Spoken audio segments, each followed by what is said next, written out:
그곳은 세상의 지도가 닿지 않는 곳이었습니다. 함경북도 깊은 산골, 붕계리라 불리는 그 죽음의 땅은 늘 매캐한 화약 냄새와 쇠붙이가 녹아내리는 역한 비린내로 진동했죠. 저는 거기서 핵물리학자라는 거창한 명함을 달고 있었지만 사실은 그저 체제의 부속품이자 방사능에 서서히 갉아먹히는 짐승에 불과했습니다. 지하갱도 안은 칠흑 같은 어둠과 형광등이 내뱉는 날카로운 백색광만이 교차했습니다. 어느 날이었을 겁니다. 실험이 끝나고 방호복을 벗어 던지는데 손끝이 덜덜 떨리더군요. 쥐뜯기에 찍힌 수치는 정상 범위를 아득히 넘어서 있었습니다. 옆에 있던 동료 과학자가 퀭한 눈으로 저를 쳐다보며 말하더군요. 오늘 우리가 본 건 단순한 실험 결과가 아니라 이 땅의 아이들이 겪게 될 미래라고 말입니다. 그때 심장이 덜컥 내려앉는 것 같았습니다. 평양에 두고 온 7살 베리 아들 지훈이의 웃음소리가 귓가에 쟁쟁하게 울렸거든요. 퇴근길 잿빛 먼지가 가득한 골목을 걸으며 저는 제 손을 내려다봤습니다. 이 손으로 조국을 강하게 만든다는 미명 아래 정작 내 아들의 미래를 방사능 구덩이로 밀어넣고 있었다는 사실이 뼈저리게 느껴졌습니다. 집으로 돌아가면 지훈이는 늘 그랬듯 제 무릎에 달려와 안기곤 했습니다. 아빠, 오늘은 어디 다녀왔어? 물어보는 아이의 맑은 눈망울을 차마 똑바로 쳐다볼 수가 없었습니다. 아이의 머리카락을 쓰다듬는 제 손끝에서 미세한 떨림이 멈추질 않았으니까요. 혹시 내가 묻혀온 이 죽음의 가루가 아이의 몸속으로 스며드는 건 아닐까? 그 생각을 하면 숨이 턱 막혀왔습니다. 밤마다 저는 잠을 이룰 수 없었습니다. 창밖으로는 보위부원들의 발소리가 불규칙하게 들려왔고 그들의 그림자가 문틈으로 비칠 때마다 저는 숨을 죽이고 지훈이의 고른 숨소리에 의지했습니다. 한 번은 지훈이가 잠결에 기침을 심하게 하더군요. 단순히 감기라고 생각하고 싶었지만 제 직감은 그게 아니라고 외치고 있었습니다. 갱도에서 보았던 그 참혹한 생체 실험 결과들, 기형으로 태어나 소리 없이 사라져간 아이들의 기록이 주마등처럼 스쳐 지나갔습니다. 더 이상은 안 되겠다 싶었습니다. 이대로 있다간 지훈이의 미래가, 아니 이 아이의 생명 자체가 저들의 핵실험장보다 더 처참하게 파괴될 것이 자명했으니까요. 저는 결심했습니다. 내 아이를 이 지옥 같은 땅에서 꺼내야겠다고 말입니다. 하지만 감시망은 거미줄처럼 촘촘했고 한 번의 실수는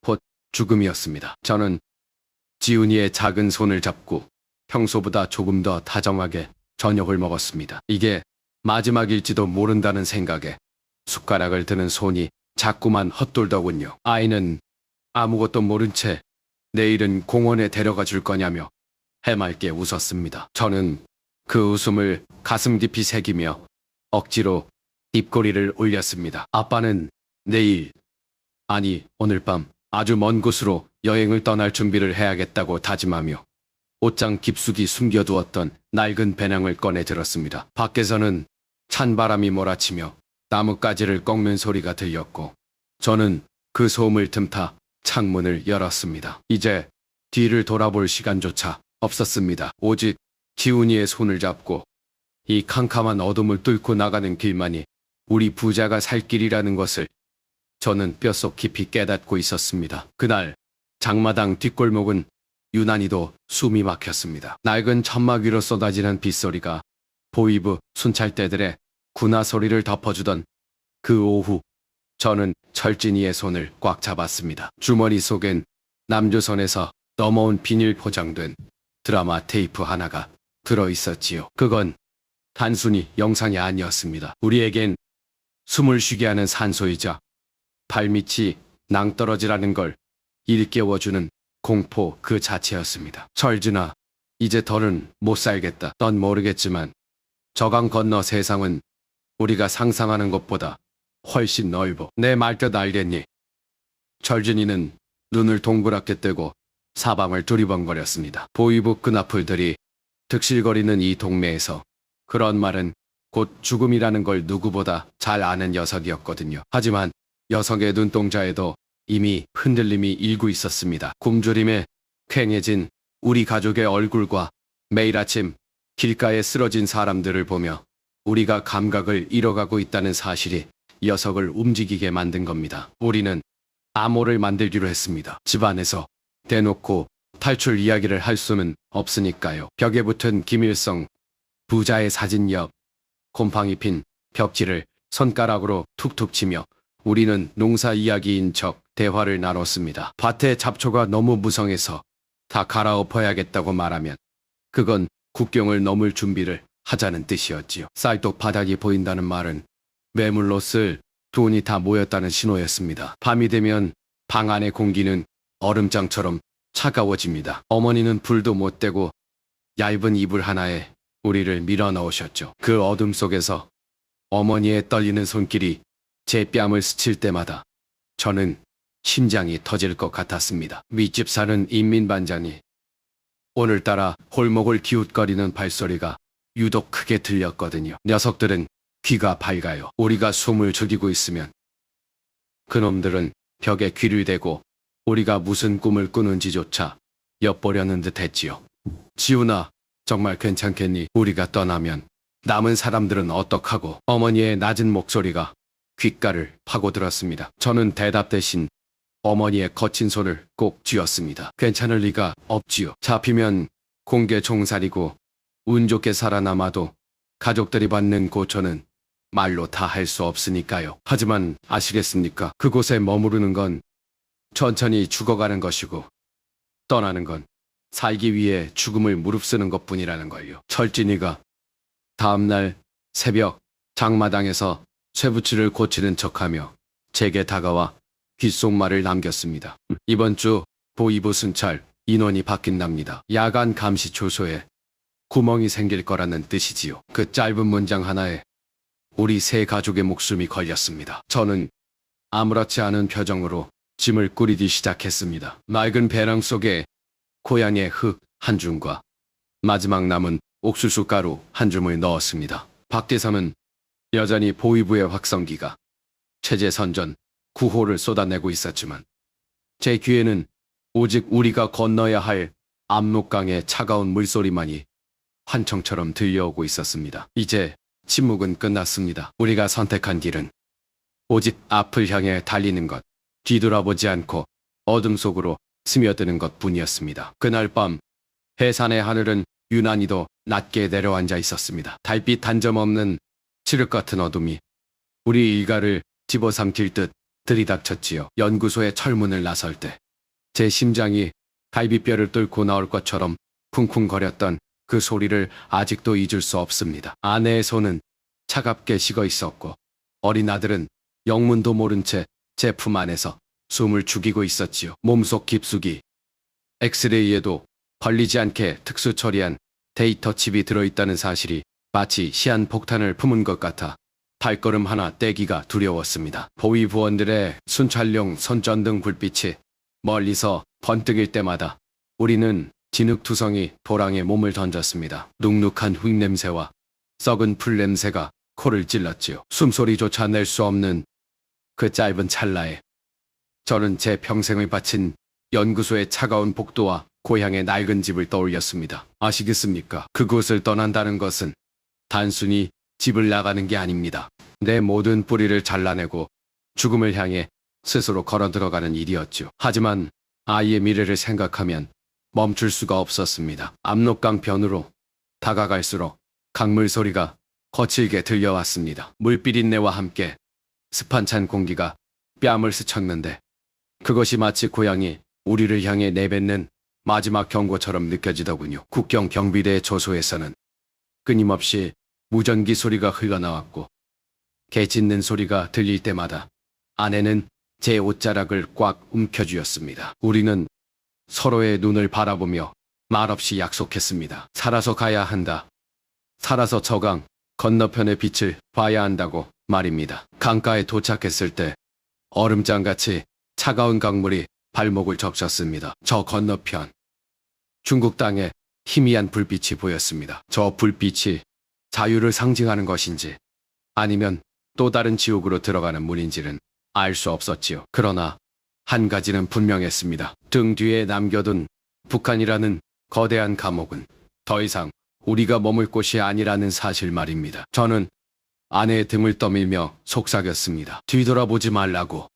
오직 앞만 보고 가라고요. 물살은 생각보다 훨씬 거세고 차가웠습니다. 발이 푹푹 빠지는 진창을 지나 강 한가운데로 발을 내딛는 순간 뒤편 산등성 위에서 날카로운 호각 소리가 정적을 찢으며 울려 퍼졌습니다. 경비대가 눈치를 챈 것이 분명했습니다. 날카로운 탐조등 불빛이 우리가 방금 지나온 숲길을 훑고 지나가기 시작했지요. 이제는 달리는 수밖에 없었습니다. 물에 젖은 옷이 돌덩이처럼 무거워졌지만 저는 아들의 손을 더 꽉 움켜쥐고 어둠 속으로 몸을 던졌습니다. 등 뒤에서 들려오는 총소리가 귓가를 스치고 지나갔지만 우리는 멈추지 않고 차가운 강물을 헤치며 한 걸음씩 국경의 끝으로 향했습니다. 영하 30도라는 게 어떤 느낌인지 아시겠습니까? 그냥 춥다는 말로는 부족합니다. 숨을 들이마실 때마다 폐부 깊숙한 곳이 바늘로 찌르는 듯이 아리고 눈썹과 속눈썹에는 하얀 서리가 맺혀 시야가 흐릿해지죠. 압록강 앞에 섰을 때 그 거대한 얼음판은 마치 우리를 집어삼키려는 아가리 같았습니다. 발밑에서 쩍 하고 얼음 깨지는 소리가 들릴 때마다 심장이 덜컥 내려앉았습니다. 강 건너편의 불빛은 손을 뻗으면 닿을 듯 가까웠지만 그 사이에는 넘을 수 없는 죽음의 경계가 놓여 있었죠. 등에 업은 보찜보다 더 무거운 건 살아야겠다는, 아니 사람답게 살고 싶다는 그 지독한 갈망이었습니다. 그때였습니다. 등 뒤 어둠 속에서 날카로운 과음 소리가 정적을 찢고 울려 퍼졌습니다. 거기 누구야? 멈춰라. 경비대의 다급한 외침과 함께 탕탕 하는 총성이 밤하늘을 갈랐습니다. 총알이 얼음판을 튀기며 파편을 흩뿌렸습니다. 우리는 본능적으로 얼음 위를 튀었습니다. 발이 미끄러져 몇 번이나 고꾸라졌지만 다시 일어나야만 했습니다. 뒤를 돌아볼 여유조차 없더군요. 총소리가 등 뒤에서 점점 더 가까워지고 있었습니다. 저놈들이 우리를 잡으려는 게 아니라 그저 쏘아 죽여서 본보기로 삼으려 한다는 걸 본능적으로 알았습니다. 살점이 떨어져 나가는 듯한 칼바람 속에서도 등줄기에는 식은땀이 흘렀습니다. 얼음판의 틈새로 시커먼 강물이 일렁이는 게 보였습니다. 저 깊고 차가운 물속으로 빠지면 끝이라는 생각에 다리가 후들거렸지만 멈추는 순간은 곧 죽음이라는 사실이 저를 끊임없이 앞으로 밀어냈습니다. 어머니가 쥐어주셨던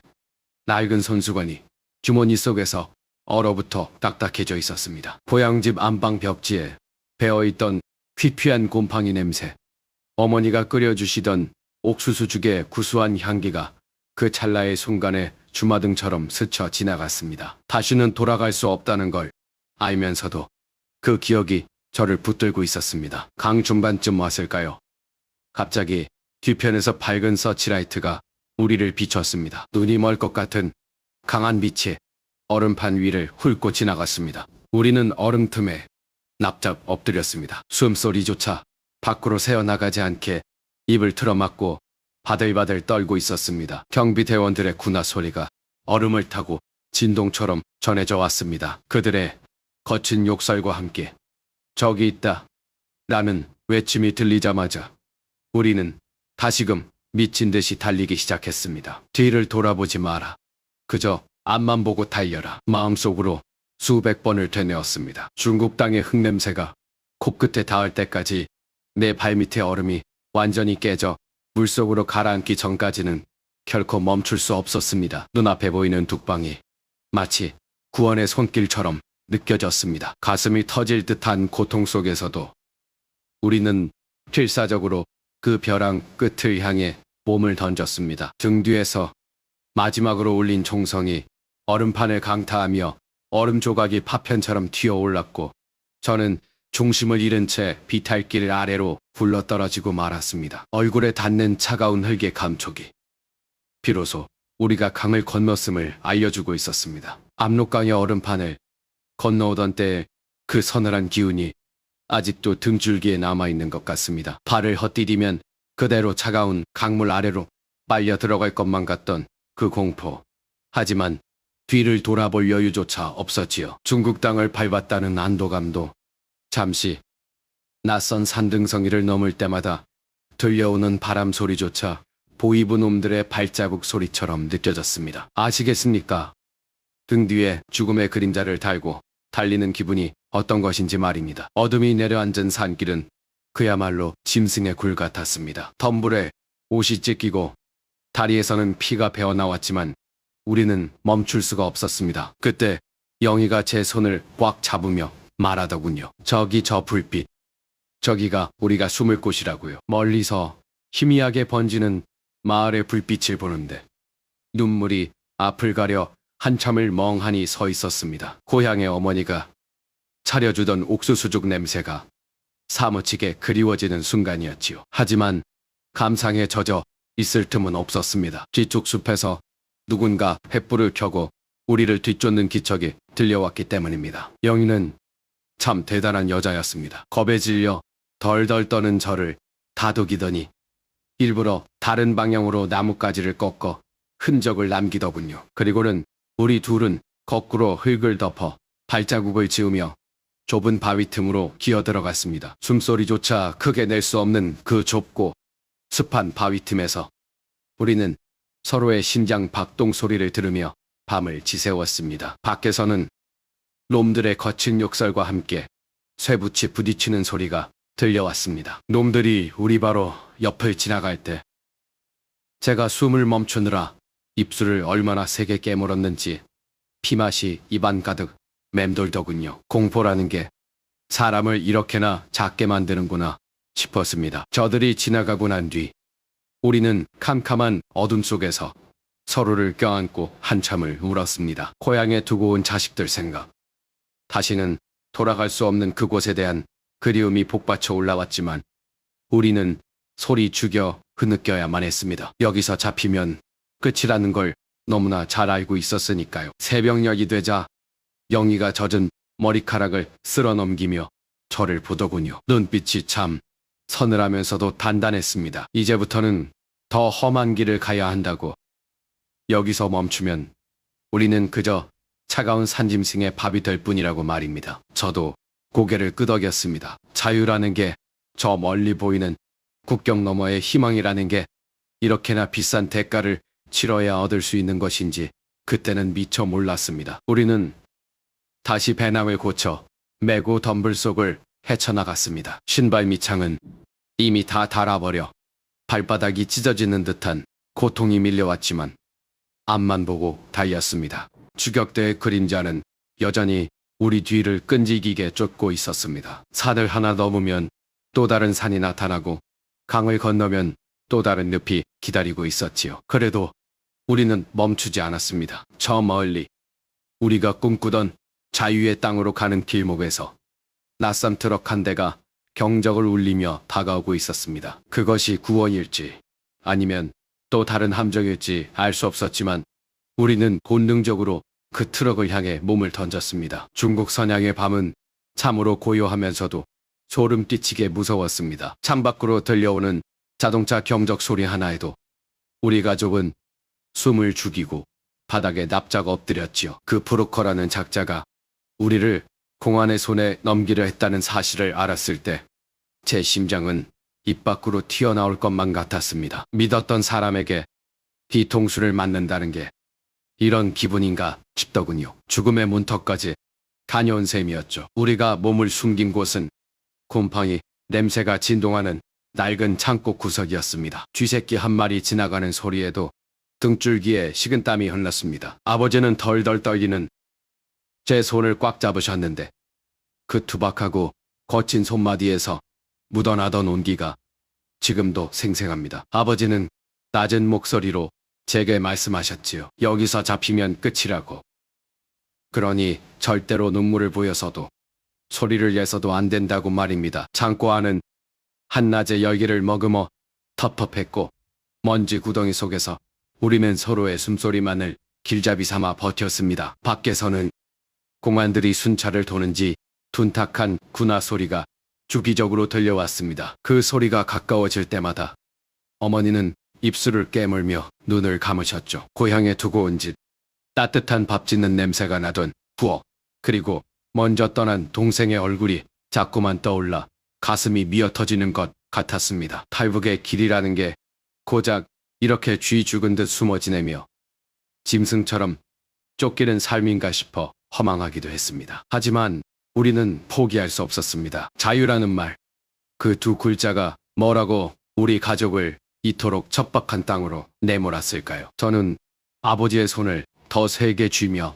다짐했습니다. 다시는 북녘의 그 억압된 생활로 돌아가지 않겠다고, 어떻게든 살아서 햇빛 아래 당당히 걸어다니는 사람이 되겠다고 말입니다. 어머니는 품 안에서 꼬깃꼬깃해진 가족사진 한 장을 꺼내어 어둠 속에서 어루만지셨습니다. 그 사진 속에 우리는 참으로 환하게 웃고 있었는데 지금 우리의 모습은 그저 쫓기는 유령 같더군요. 창고의 틈새로 들어오는 희미한 가로등 불빛이 제 얼굴을 비출 때 저는 보았습니다. 아버지의 눈에 맺힌 눈물을요. 평생 강인하기만 했던 아버지가 처음으로 약한 모습을 보이셨을 때 저는 깨달았습니다. 이제는 제가 이 가족의 기둥이 되어야 한다는 것을요. 우리는 서로의 체온에 의지한 채 밤이 지나가기만을 기다렸습니다. 밖에서 들려오는 저 먼 기차 소리가 마치 우리를 자유의 땅으로 데려다줄 희망의 신호탄처럼 들렸습니다. 날이 밝아오면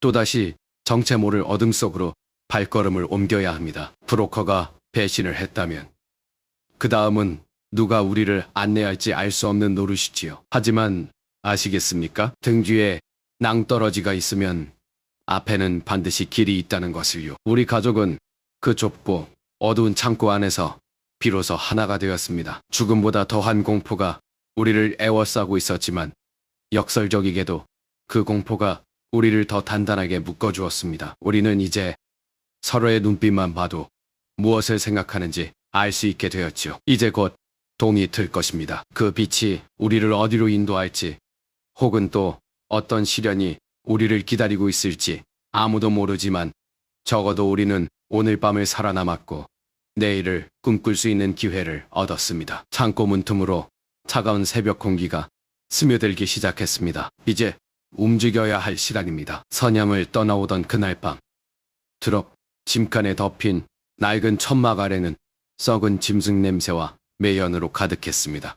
공안들의 눈을 피하려면 가축처럼 몸을 구겨 넣어야 했지요. 벌컹거리는 자체가 뼈마디를 때릴 때마다 혹여나 밖에서 들리는 사이렌 소리가 우리를 향한 건 아닐까 심장이 멎을 것 같았습니다. 옆에 앉은 아주머니는 무서운지 제 옷자락을 꽉 쥔 채 숨소리조차 내지 못하더군요. 그 좁은 공간에서 우리는 그저 숨을 죽인 채 오직 자유라는 희망 하나에 의지에 버텼습니다. 트럭이 멈출 때마다 밀려오는 공포는 말로 다 할 수 없습니다. 검문소의 불빛이 천막 틈새로 비집고 들어올 때면 모두가 약속이나 한 듯 눈을 감고 기도했습니다. 행여나 아이가 울까봐 입을 틀어막고 심장 소리가 밖으로 새어나갈까봐 가슴을 짓눌렀죠. 그곳에서 보낸 시간들은 며칠인지 몇 달인지 가늠조차 되지 않았습니다. 씻지도 못한 몸은 흙먼지와 땀으로 엉망이었고 굶주림의 배가 등에 붙을 지경이었지만 그래도 우리는 서로를 다독였습니다. 여기서 잡히면 끝이라는 걸, 다시 그 지옥 같은 곳으로 돌아가면 죽음보다 더한 모멸을 겪어야 한다는 걸 너무도 잘 알았으니까요. 국경을 넘고 또 넘고 다시 낯선 나라의 밀림을 지날 때였습니다. 끈적이는 습기와 독한 벌레들이 살갗을 파고들었지만 앞서가는 길잡이의 틈만 보고 걸었습니다. 발바닥이 부르트고 터져서 피가 신발 안을 흥건히 적셔도 멈출 수가 없었죠. 가끔 밤하늘의 별을 보면 평양에서 보던 그 별들과 같은 하늘 아래 우리가 있다는 사실이 묘하게 느껴지더군요. 고향에 두고 온 부모님과 형제들은 지금쯤 무엇을 하고 있을까요? 내가 이렇게 짐승처럼 도망치고 있다는 사실을 알면 그들은 어떤 마음일까요? 동남아시아의 어느 낡은 창고에 도착했을 때 저는 비로소 처음으로 편하게 숨을 쉴 수 있었습니다. 창문 틈으로 들어오는 낯선 바람 냄새가 왠지 모르게 달콤하게 느껴지더군요. 인간으로서의 존엄이라는 게 거창한 게 아니었습니다. 그저 내 이름으로 불리고 내 의지로 걷고 내일이 오늘보다 조금은 더 안전할 것이라는 믿음. 그게 바로 우리가 그토록 목숨 걸고 찾아 헤맨 것이었습니다. 하지만 안도의 한숨도 잠시. 길잡이는 우리에게 다시 길을 떠날 채비를 하라고 하더군요. 아직 국경을 완전히 벗어난 것이 아니니 방심해서는 안 된다는 말이었습니다. 우리는 낡은 배낭을 다시 고쳐매고 서로의 손을 꼭 잡았습니다. 여기까지 온 이상 절대 물러설 수는 없었습니다. 뒤를 돌아보면 눈물이 쏟아질 것 같아 앞만 보고 걷고 또 걸었습니다. 이제야 겨우 인간의 길목에 들어섰다는 실감이 나기 시작한 것은 그 낯선 밀림을 지나 탁 트인 도로가 보이기 시작했을 때였습니다. 그 길 끝에 무엇이 기다리고 있을지 알 수 없었지만 적어도 우리가 걸어온 이 먼 길은 결코 헛되지 않았다는 확신이 들었습니다. 우리는 이제 더 이상 쫓기는 그림자가 아니라 자신의 인생을 살기 위해 당당히 나아가는 사람들이었습니다. 대한민국 공항의 자동문이 열리고 훅 끼쳐오는 낯선 공기가 폐부 깊숙이 들어오더군요. 평양의 차가운 겨울바람과는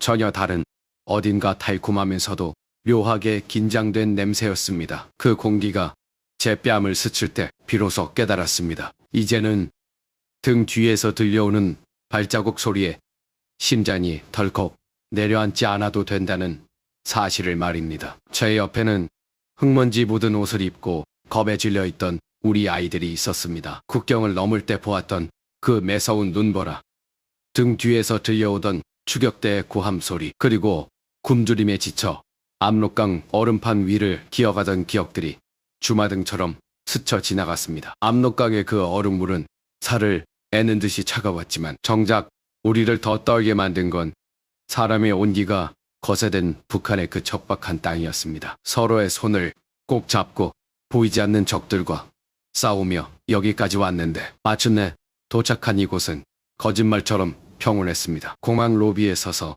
잠시 눈을 감고 숨을 골랐습니다. 북녘의 고향집에서 어머니가 끓여주시던 옥수수죽 냄새, 땔감이 없어 냉골에서 덜덜 떨며 밤을 지새우던 그 지독한 공포가 이 밝은 조명 아래서 서서히 씻겨 내려가는 기분이었어요. 하지만 마냥 기뻐할 수만은 없었습니다. 우리 가족은 자유를 찾았지만 아직도 저 철조망 너머 어둠 속에서 이름 없이 사라져가는 수많은 이웃들이 눈에 밟혔기 때문입니다. 그들은 지금도 핵무기를 앞세운 독재의 포갑 아래서 숨조차 제대로 쉬지 못하고 있겠지요. 어린 딸아이가 처음 보는 화려한 전광판을 신기한 듯 바라보며 제 옷자락을 당기더군요. 엄마, 이제는 여기서 계속 살아도 되는 거야? 라고 묻는 그 순진한 물음에 가슴이 미어졌습니다. 저는 아이의 머리를 쓰다듬으며 대답했습니다. 그래, 이제는 누구의 눈치도 보지 않고 마음껏 웃고 마음껏 꿈을 꿀 수 있는 곳이란다. 너희들이 겪은 그 지옥 같은 밤들은 이제 영원히 끝났어. 우리는 이제 대한민국이라는 새로운 세상에 발을 디뎠습니다. 낯선 언어와 문화가 우리를 기다리고 있겠지요. 하지만 두렵지 않습니다. 압록강의 살인적인 추위와 중국공안의 추격을 뚫고 살아남은 우리가 무엇을 못하겠습니까? 이제부터 우리가 해야 할 일은 분명해졌습니다. 우리가 겪은 그 짐승 같은 시간들을 세상에 하나하나 기록하는 것입니다. 북한 인권이라는 이름의 그 거창한 구호 뒤에 숨겨진 진짜 사람들의 피눈물, 나는 진실을 세계에 알리는 일 말입니다. 누군가는 우리를 그저 탈북자라 부르겠지요. 하지만 우리는 이제 자유라는 가장 뜨거운 무기를 손에 쥐었습니다. 밤마다 꿨던 악몽에서 벗어나 이제는 밝은 아침 햇살을 정면으로 마주할 시간입니다. 공항 밖으로 나가는 발걸음이 무겁지 않았습니다. 오히려 그동안 짊어지고 왔던 공포의 짐을 하나둘 벗어 던지는 듯한 해방감이 밀려왔습니다. 이제껏 우리가 겪어온 일들은 비극적인 과거로 남겨두고 오늘부터는 인간답게 사는 법을 배우려 합니다. 고향에 두고 온 사람들의 목소리를 대신해 우리가 살아남은 이유를 증명하며 당당하게 걸어가겠습니다. 이제 비로소 우리의 진짜 인생이 시작되는 아침입니다.